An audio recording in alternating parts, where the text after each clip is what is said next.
Today we are going to be grading the most beautiful shot I have taken in 2024, probably the best shot of the year. And this shot is something that I don't really do, but it's something from a thriller movie, you can tell. So if you want to replicate a thriller movie color grade, we kind of need a more anxiety driven, a more cold and grungy look, and probably a lot of red in the scene for some reason, and that is exactly what we have tried to replicate over here. Majority of this shot is about good lighting. I will make a video describing everything from the light placement to light colors and all of those things from camera placement in a detailed video. So leave a comment if you want me to do that. But in today's video, we are just going to be color grading this to look like a thriller film.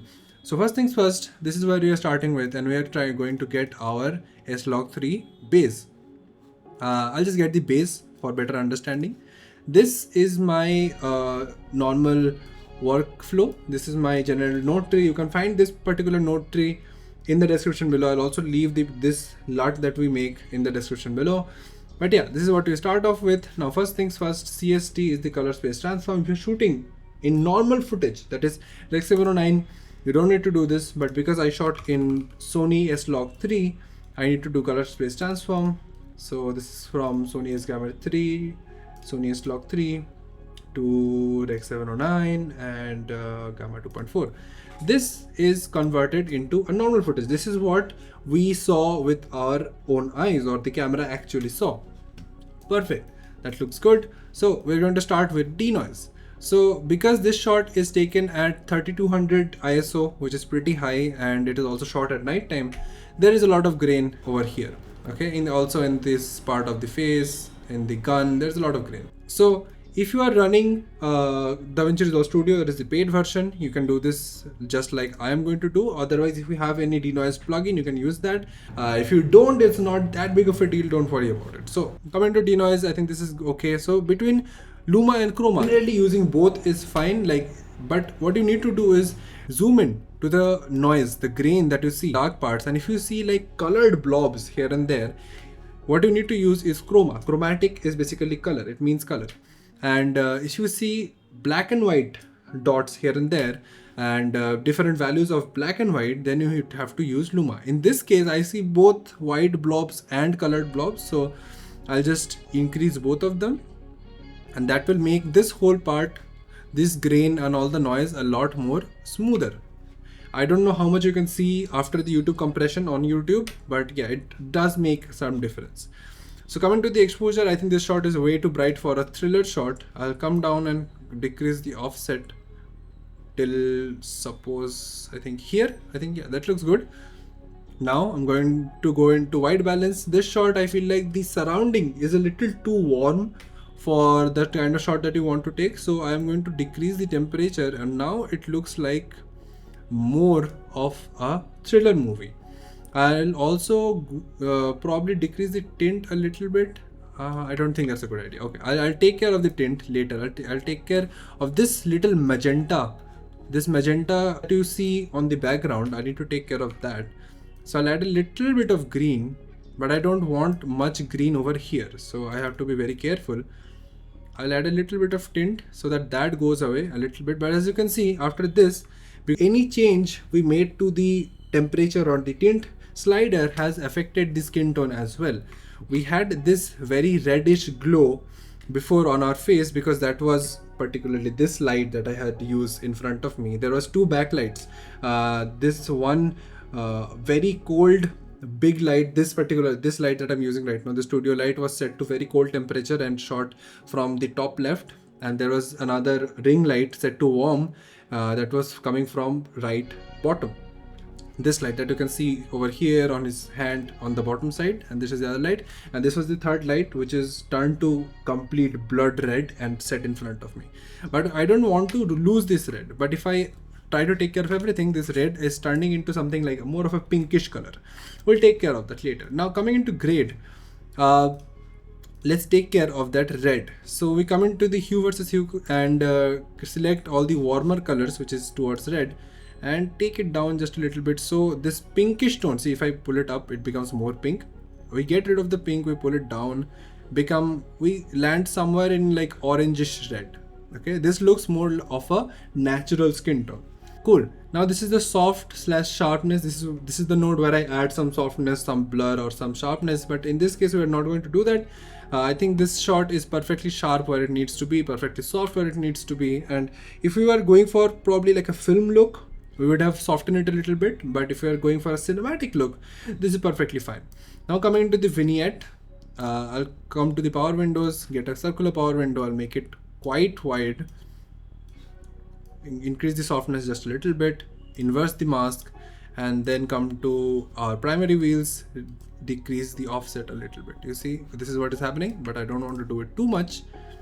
I think this much should be good. This is before, this is after. These are cosmetic changes that draw the viewer's attention more towards the subject, more towards the center of the screen.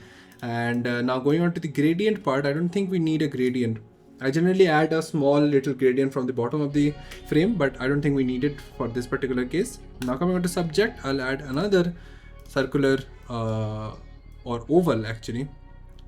I think I'll place it something like this over my face. I'll make it very soft so that the mask is not really visible. And I'll go back to gamma and increase the gamma just a little bit. Yeah, I think that much looks perfectly fine. This is before, this is after. Very nice. Now if we go into density and we need our red back. Basically, see, this is what we had before. Get this. This is the kind of, this is the kind of red that we had before. I want that red back. Now after this white balance and grade, the reddish tint is back, but the saturation is not back. The density node is that. So how did you get this density? This is something that I use in almost all of my color grades. You come here, set the color space to HSV, and come here to channels and turn off channel 1 and 3. Now this is only going to be affecting the saturation of a color without increasing or decreasing its brightness. Now if I increase the grain, if you see the gain, you will see the reds are getting more dark and every color is getting more dense. Right? I don't want obviously that much. I'll probably settle around here. This is good enough red for me. And now you see the red and the blue is creating a very beautiful contrast. But something that a very majority of thriller movies have is a little bit of greenish tint in the blues.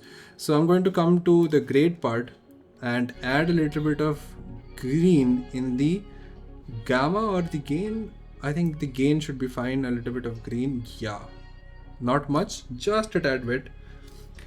I think that looks a little bit better. This is without the grade node, this is with the grade node. That looks good. In this particular case, because the skin tone is already quite fucked up with the red light and we are not trying to get the perfect skin tone, this qualifier will just leave it there. This outside node and skin node, we don't need all of this. I'll deactivate them. CST is already taken care of. We are not using a LUT in this case, but I will use some film grain.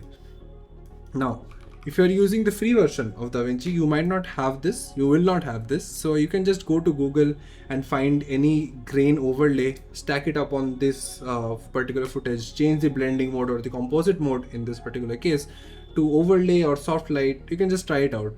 Okay. Something that I really use is 16mm archival print. You can literally search on Google writing these things like 35mm film grain or 16mm, 8mm, you can do all of these things. Now for my own taste of this particular shot, because we got rid of a lot of grain to start off with, I need this grain, okay, but this grain was very random. I need a more uniform grain and that is why I'm going to be using this. I will increase the opacity just a little bit and I think this is a very sweet spot.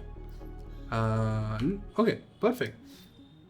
Bro, I just love how this kada is glowing. This is not something that we planned because I don't wear any kada, right? So Nihal does. So when this started shining in the store, we lost our minds. Anyways, coming to the next one, we are going to use a little bit of radial blur. And here it is. We add a radial blur and you can see literally what it does. The center is intact. As you get away from the center, it adds a little bit of rotating blur to it. I don't need this much. I think 0.2 is a very good spot to get at. And if you cannot see what's happening, firstly, I will move the center to somewhere over here. And if you cannot see what's happening, I'll zoom into the arm. This is before, See a lot more sharpness, a lot more detail. This is after. So the edges of the frame are a little more blurry, and they're like rotating type of blurry, which is very fun to look at.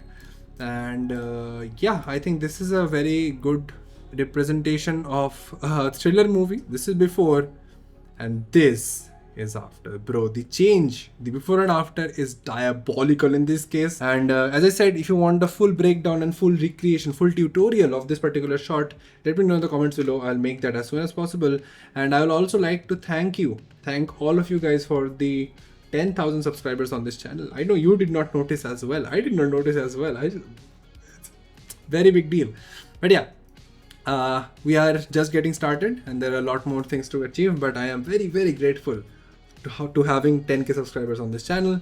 And I hope you liked today's video. I hope you learned something new from today's video. If you learned something very particular, leave that in the comment below so that other people can also reference that, and we can all learn together, make better colors, make better videos, and write better scripts. We can all make amazing content, amazing videos, and tell amazing stories that can move people. Chalo, I'll see you in the next one. See ya.